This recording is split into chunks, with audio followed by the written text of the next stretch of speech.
Hello, Tiger Lilly. Hello, Lulu. How are you? Very good. Thank you for accepting my invitation. Oh, it's my pleasure.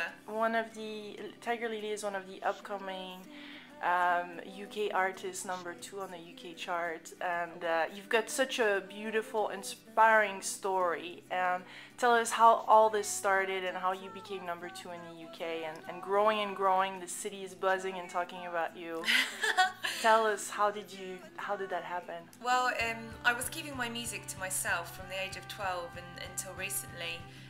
I went to Egypt, to the Red Sea, with my now ex-boyfriend, but we took a book out there and we read The Secret by Rhonda Byrne, and it obviously talks about the laws of attraction. So when we were out there, we made positive affirmations on what we wanted in our lives, and mine was to be an international superstar with my music out in the charts, and it's currently it's the unsigned charts that I'm working on at the moment, but obviously aiming for the main charts.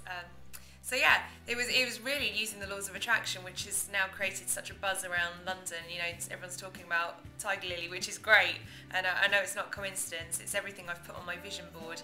You know, everything from the weight loss that I've had. I've lost a couple of stone, improved my image. I've got out there with my music. I've recorded my EP, made my music video, and it's everything I set out to do from the moment I read the book and made my positive affirmations. Yeah. I've drawn it to myself. Even this Yeah, interview. your vibration. Yeah, thank you. Your vibrations are definitely high, and then you attract more of it. Exactly. Because you started this journey at 12 years old, you were telling me? Yeah, I was 12 when I started writing. I didn't have a very good time at school. I was quite severely bullied, and I started self-harming, and so I used to just go home and feel kind of depressed, lock myself in my room, and my therapy, my way of releasing my emotions was to write lyrics. So I would channel my negative energy or anything that was on my mind or in my heart, and I would put it into a song. So I've now got a backlog of so many songs, because it wasn't anything that I ever intended to show anyone, because it was just therapeutic for me. It was just a couple of years ago that someone at work said, oh, you know, who's that you're playing? And I said, oh, it's just something I recorded. And he said, you really should go out there and gig.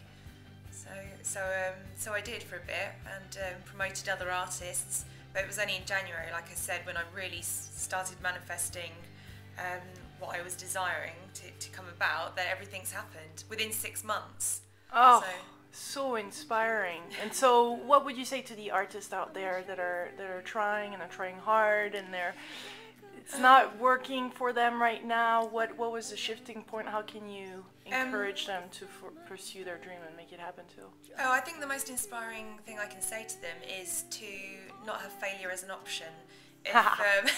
Yeah.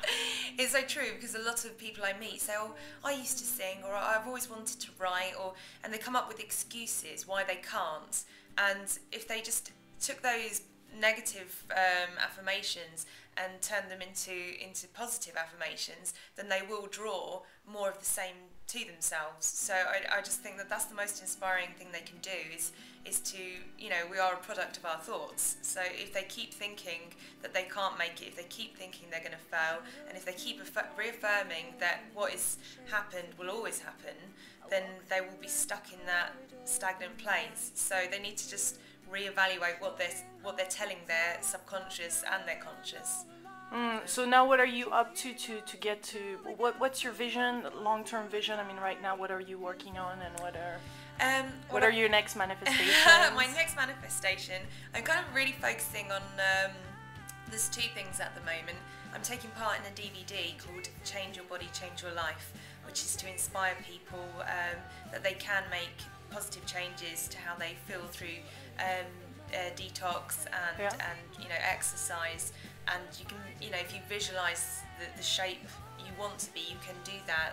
So that's an inspiring DVD that's going to come out on Christmas, yeah, I'm taking part in it. I'm not producing it. Yeah. Some fantastic people are producing that. So that's one thing I'm manifesting, some inspirational material. Yeah. And also, I've got a strong gut feeling that I'm going to be signed to Sony BMG. Yay! And I've known that since January. You know, apparently I heard that that someone from the A&R team there had called a gentleman that I'd done a showcase for and asked for my contact details.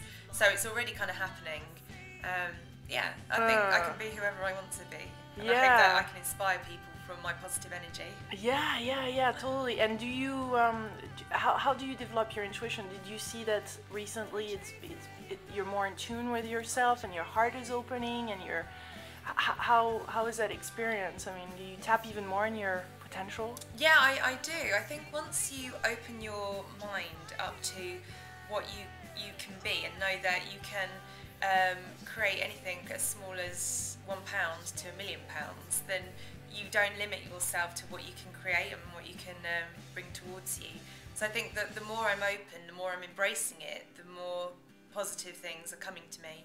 So I think once you know that it's there, I think we do all have a sixth sense, and a lot of us are just too scared to use it, whereas I embrace mine, and the more I use it, the more I'm opening up, the more I'm in tune with the universe and what I can bring to me. And what do you do when you're scared, though, when you have those negative thoughts? Do you have a little technique? I do, yeah. I do get. You write, maybe? I write. I mean, I write my music, and I think as great as it is to be positive and to use the laws of attraction, you sometimes need the negativity, or you sometimes need that, because that reminds you of where you've come from. It reminds you what you can create and where you don't want to go.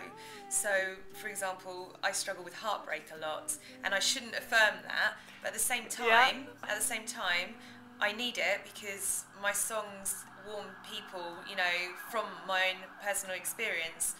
Chasing Ghosts, the single I've just released, is about a huge heartbreak I had, and I channeled all of those feelings into a song that now gives comfort to other people in the same position. Yeah. So there is a purpose for everything, even if we can't see it. So that's how I comfort myself, is when I get scared, I think I can use this, even if it feels bad, I can use it in a positive way, either by creating something or helping someone else. Very cool. And why did you, your clip is actually in a forest, so it's in nature, which is absolutely beautiful and simple, but just there's a great vibration again to it. Why did you want to do this in a forest? Well, the song is raw emotion. It's not, you know, something I made up about a make-believe heartbreak, and because it was natural and raw, I wanted to reflect that in the location that I shot the music video. A few people, I mean the majority of people have said they absolutely love it. There's been a few people that have said, oh, I think you could have done more with it. But I think if you do too much, you take away from the meaning of the song. And that's what I wanted, the most natural place, you know, nothing man-made around me, and just be as raw as my emotion was, to mirror that in the location. Very, very powerful. Thank you very much for accepting this interview. You're very welcome. Pleasure meeting you. So likewise. Thank you very much for having me. Thanks.